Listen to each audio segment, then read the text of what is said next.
Vivere con un animale domestico fa bene al cuore e ci rende più felici. Copriamo perché. Vivere con un amico a quattro zampe fa bene al nostro cuore e non solo, lo dice la scienza e lo dice con numerose ricerche che si sono susseguite negli anni. Giusto per citarne una storica che non ha nulla a che fare con la cardiologia, una rivista di business già nel 1973 evidenziava come i lavoratori che avessero degli animali domestici avevano anche migliori risultati sul posto di lavoro. Come accennato, sono state pubblicate numerose ricerche scientifiche e recentemente la più grande associazione di cardiologia mondiale, l'American Heart Association, ha rilasciato una nota in cui ribadisce i benefici di vivere con un animale sul nostro cuore. In particolare sono state individuate 4 macroaree di impatto positivo sulla nostra salute e adesso le vedremo nel dettaglio.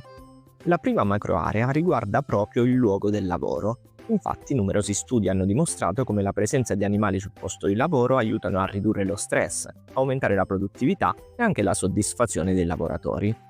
Un'altra macroarea riguarda l'attività fisica. Gli animali infatti ci invogliano, a volte costringono a fare attività fisica, come ad esempio pensiamo ad un cane.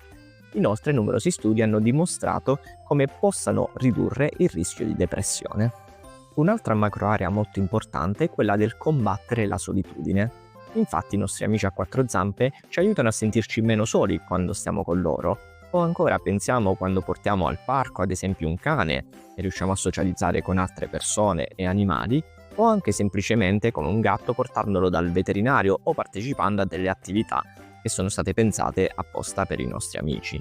Quarta area, e forse la più importante, è che vivere insieme ad un amico a quattro zampe riduce il nostro rischio cardiovascolare. Inoltre, qualora si presentasse un evento spiacevole, quale un infarto o un ictus, vivere con un animale ci aiuta a superarla molto meglio, più rapidamente e con ottimi risultati. Cosa succede al nostro corpo quando accarezziamo un animale?